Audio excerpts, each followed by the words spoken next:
Hello and welcome to Ryno's Ravens preview. Please like the video and subscribe to the channel. Very short week for the Baltimore Ravens as they are traveling to Houston right about now to play the Texans tomorrow, Christmas Day. Woohoo! Good job, NFL, in caring so much for your players' safety. Yeah. So you can see them on BaltimoreRavens.com. Let's get to the injury report. Kind of a wonky injury report here. Got Nelson Aguilar still dealing with his concussion issue.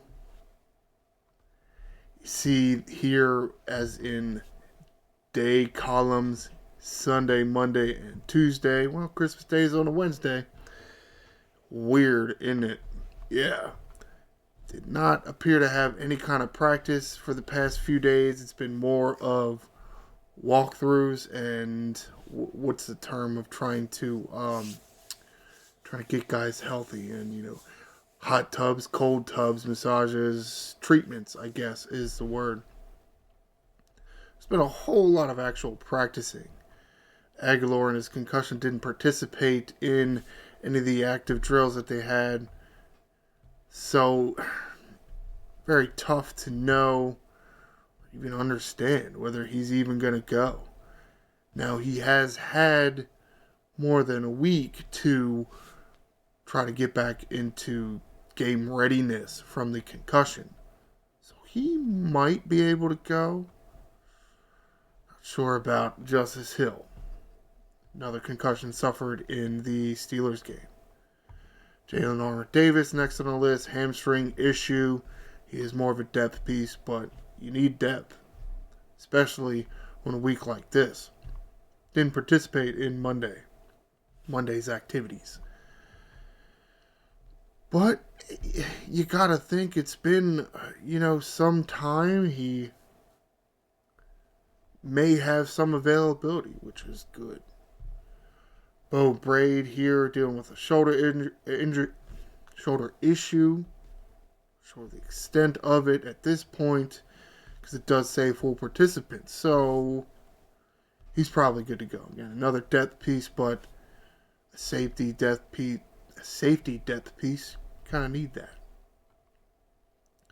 Falele on here with a knee issue. Didn't participate, but are somewhat optimistic that he'll be able to go. Zay Flowers also on here. Shoulder issue. Didn't participate. And you could tell it's very hard to, even for these teams, to give a specification on status because they're all unspecified. Very short week. A lot of these will be more game time decisions. Justice Hill, concussion, didn't participate Monday. Just seeing the way he went down, I don't think he's playing. And I don't know, just based on how I understand concussion protocol, I don't think he's going to get clearance. I just don't. It just seems it would be the irresponsible thing to do. So look for Justice Hill to not be playing tomorrow. Tyler Linderbaum, back issue, has been dealing with that for several weeks. Limited in his participation in Monday's activities. I do believe he'll be able to go though.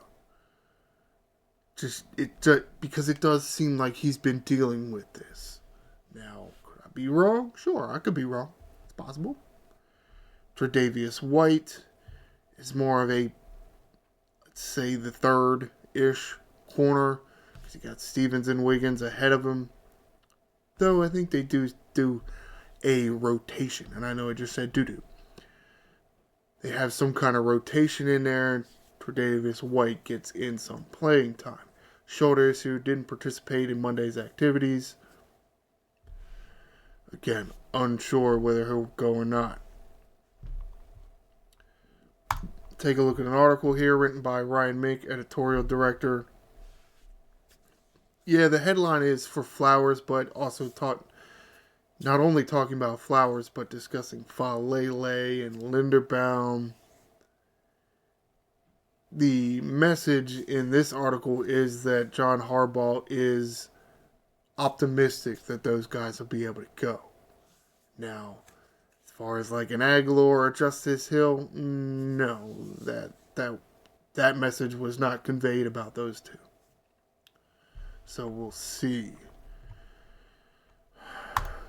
Other article here written by Clifton Brown, BaltimoreRavens.com staff writer. Keaton Mitchell has been, let's say, healthy enough to play for the past few weeks, has seen some game action, but not as much, with Rasheen Ali being a third running back last week. Or last game against, not even last week, it was like 3 days ago, against the Steelers. So now it really does look like Keaton Mitchell will be on the active roster and be the, we assume, third running back. Since Ali got the jersey last week, or last game, last week, you would assume, though we don't really know, Ali would be 2 and Mitchell would be 3 on the running back depth chart for this game against the Texans. Again, he's ready to go. That's great. I think that was it. Yeah, I mean, there's been no real update on Justice Hill's condition that I've seen put out here. It's just, concussion protocol. It does take some time for the body to recover, and our knowledge on concussions and the brain's reaction to being concussed is still not that known. And that's why I'm just like, be on the safe side. No, I don't think Justice Hill is going to play. And I think Keaton Mitchell is going to play, which is both good and bad. I mean, I think it's real good for Keaton Mitchell to get back in there and hopefully get some consistent playing time, being that, Derrick Henry took a bunch of carries against a very physical Pittsburgh Steelers team. And this game tomorrow, everybody's like, oh man, the Houston Texans are going to get their butts whooped. So what's that mean for the end of the game? A lot of running the football, right? So hopefully we see a lot of Rasheen Ali and Keaton Mitchell late in the game against the Houston Texans. But we shall see. Another article here written by Ryan Mink, editorial director, with Desmond King bobbling 2 punts.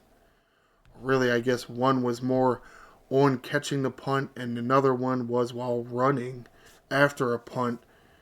Bobbling of the football, being put on the ground. Luckily got it back. And Tylan Wallace having his issues in ball security. Well, Desmond King is, he hasn't lost the job yet, but acquired off of waivers Steven Sims, who has return experience. And I'll show you the picture. Look at the uniform. Houston. Yeah, played for the Houston Texans. Goes real well with this next article. Also written by Ryan Mink, editorial director. Texans claim Deontay Johnson. Yeah. No trade. It's just, each team wanted to part ways. And the Ravens parting ways with Deontay Johnson. Good. And the Texans, what was his name? Parting ways with Steven Sims. And either team was like, oh yeah, I'll take that guy. I was like, all right, whatever. Now will these two gentlemen suit up for their new teams against their most recent team? Who knows? Right? I don't know. Could the Ravens use some more wide receiver depth? Sure. I mean, with Flowers in his shoulder issue and Aguilar with a concussion, could he use some depth? Yeah. And, the ball security issues between Desmond King and Tylan Wallace. Well, maybe he'll be in there. I mean, how much do you really need to know about your new team if your primary spot is punt returner? Probably not a lot. You probably know the Texans punter very well. So it should be very easy for Steven Sims to catch footballs from the other punter. That would be a fairly good thing to have, right? Ball security and such. But who knows? Deontay Johnson, on the other hand, with all the injuries that the Texans have had with their wide receiving core, I think is actually more likely, based on what I read here, it's more likely that Deontay Johnson would play for the Texans than Steven Sims for the Ravens. But, again, who knows, right? Short week by both teams. Tough for some of these guys to recover. Steven Sims and Deontay Johnson have not been playing much, which is why they were released. Or, parted ways, however, whatever actual transaction took place. So there is potential for them to each suit up. Be kind of weird, but sometimes that happens. Let's go to the schedule. Talk a little bit about playoff. I didn't bring up the whole playoff picture thing, but basically right now the Steelers and the Ravens are tied. Now the Steelers hold the tiebreaker because their AFC conference record is one better than the Ravens. And that's because the Steelers, one of their losses came from, or one more of their losses, out of conference games. Right? The Steelers had 2 losses in the out of conference games. The Ravens only have 1. So that's why the Steelers hold the tiebreaker. Their record against the AFC is better. Identical records, overall, and identical records within the division. So we'll see going forward. But Ravens beat the Texans and the Ravens beat the Browns. Maybe. Because, Pittsburgh, they're facing the Kansas City Chiefs tomorrow with something still yet to play for. Chiefs have not locked up the number 1 seed, so will Patrick Mahomes play? Will some of his weapons play? Will some of the big-time defenders for the Chiefs play?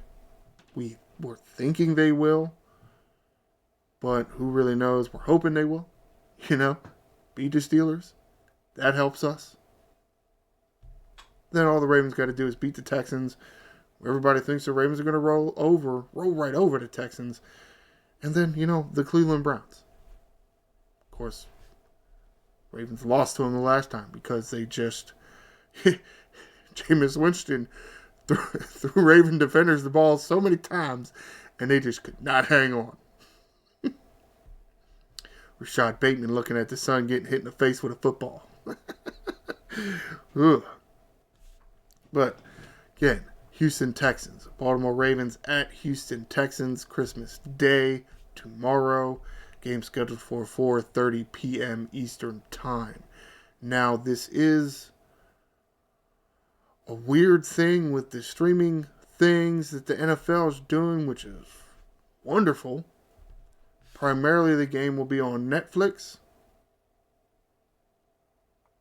Sure, I didn't know Netflix did sports, but they're doing sports apparently.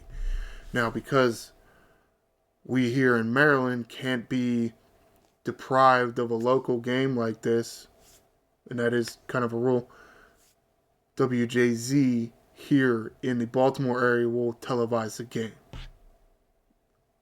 For the rest of you, I don't know how far the range is for that, but again, Baltimore Ravens at Houston Texans from NRG Stadium. While that will do it for this edition of Ryno's Ravens Preview, please stay tuned for Ryno's Ravens Review, which will Christmas Day, Christmas holidays, seeing family, so probably not even the 26th. Shooting for Ryno's Ravens Review on either the 27th or the 28th.